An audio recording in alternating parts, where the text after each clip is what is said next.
What is your name? My name is Brandon Leake. Hi, Brandon Leake. And where are you from, Brandon? I am from a small little city called Stockton, California. Stockton, California. And what do you do for a living?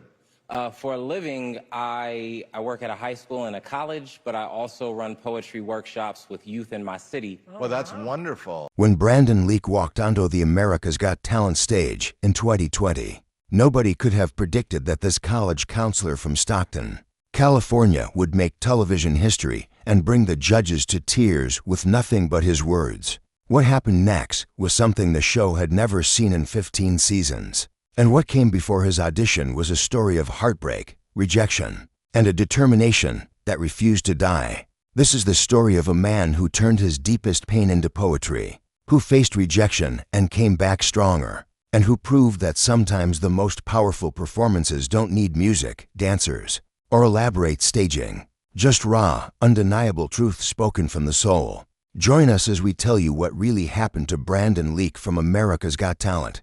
The stage was empty. Not just metaphorically empty, but literally empty. Due to COVID-19 restrictions, the Dolby Theater sat eerily silent as Brandon Leake, 27 years old with a 2-week-old daughter at home, prepared to do something that had never been done before on America's Got Talent.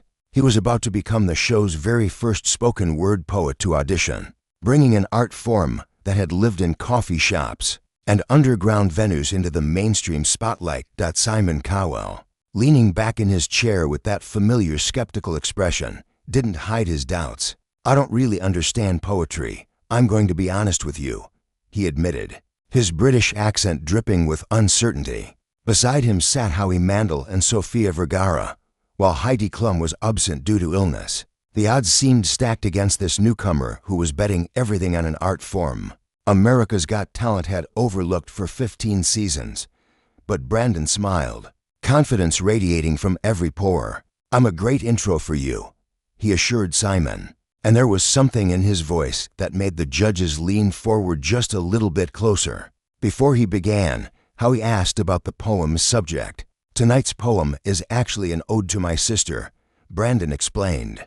When Howie inquired if his sister was backstage, Brandon's answer was deliberately vague.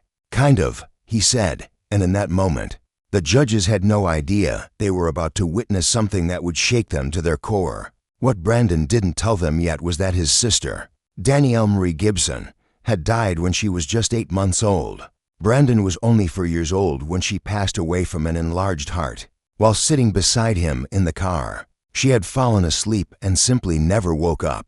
For 23 years, Brandon had carried this grief, this love, this impossible weight of losing someone before he truly got to know them. The performance began quietly, almost conversationally, but within seconds the atmosphere shifted. "Love is the most vulnerable thing one will ever have." Brandon's voice filled the empty theater, each word carefully chosen, deliberately placed.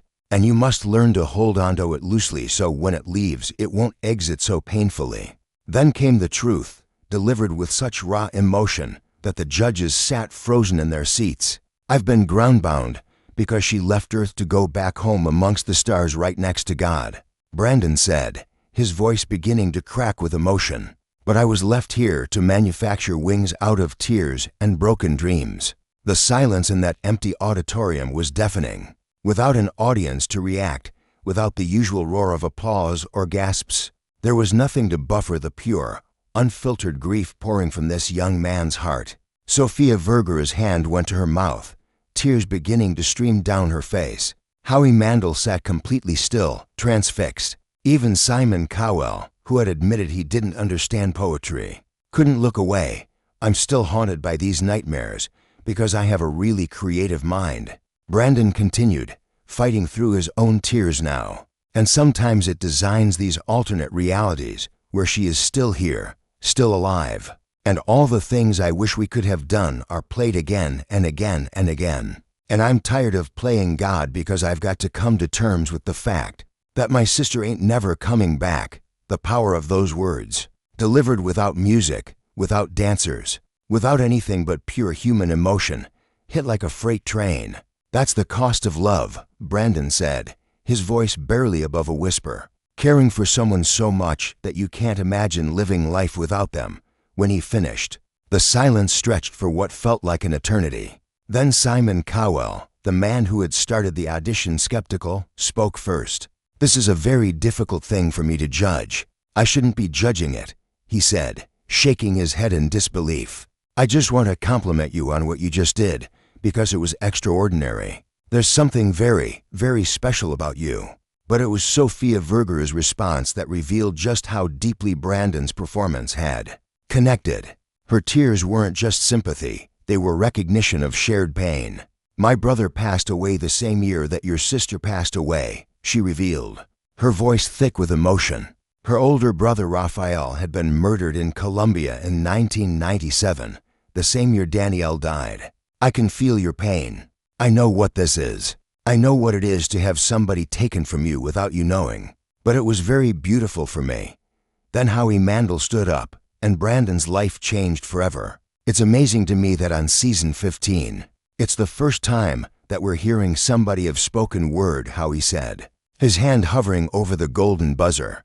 "There was something more raw in the way it's like singing and talking and just being a human.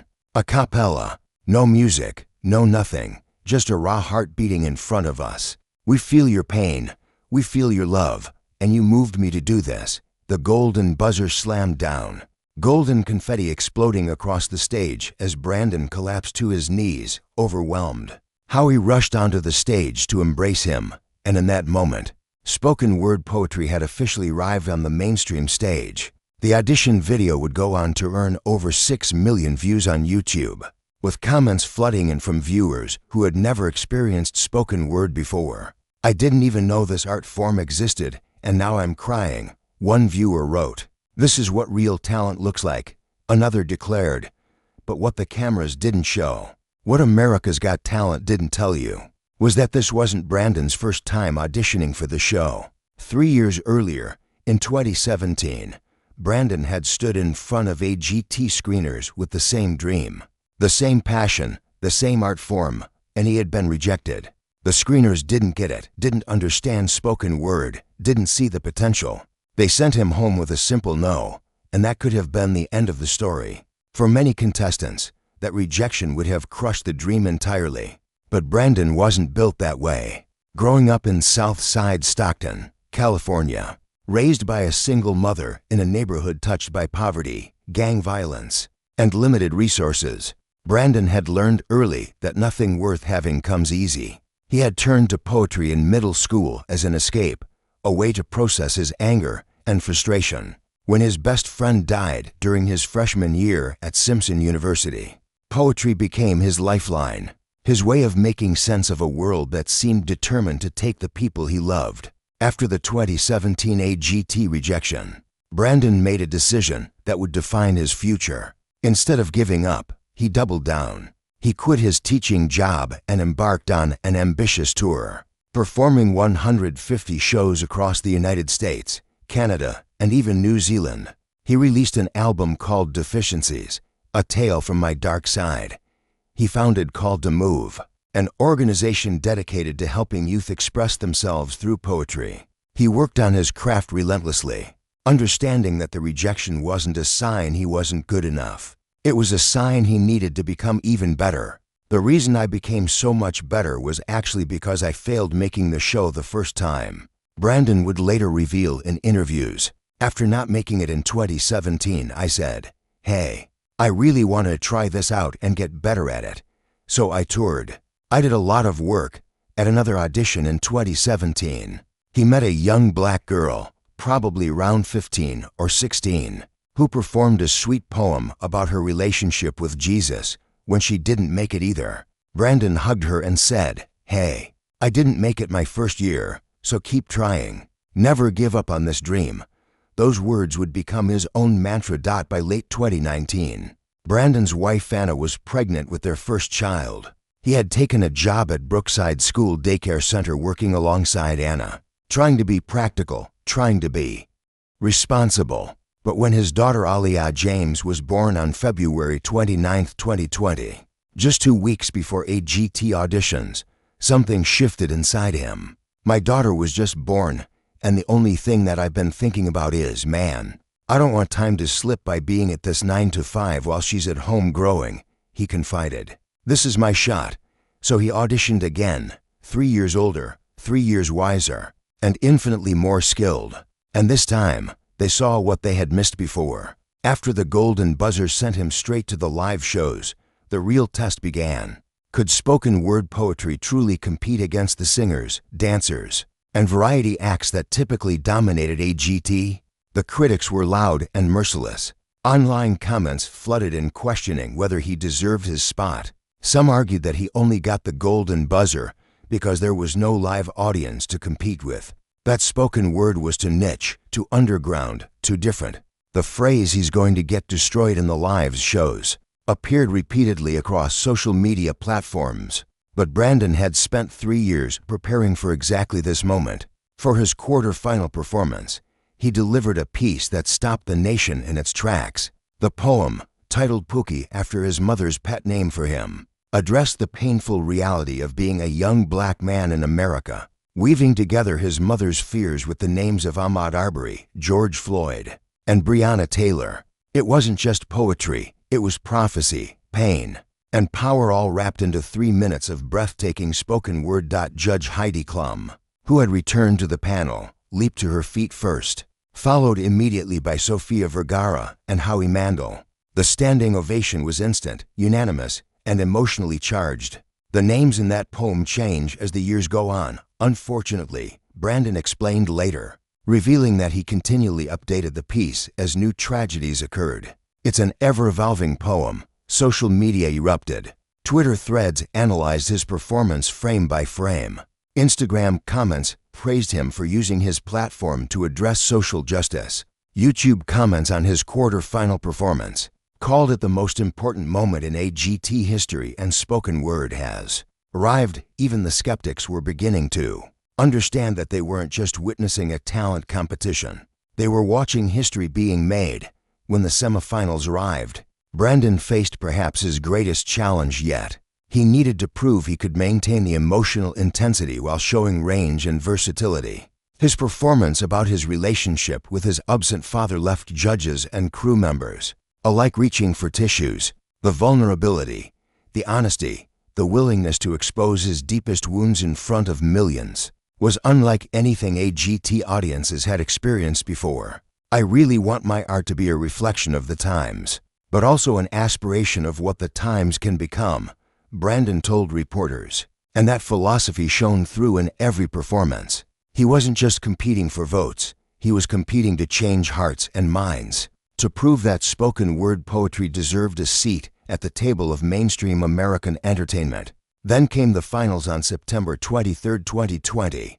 After months of competition, after proving doubters wrong week after week, Brandon stood on that stage one final time, and in a decision that surprised absolutely no one who had been paying attention. He chose to perform a prayer for his 6-month-old daughter Aliyah.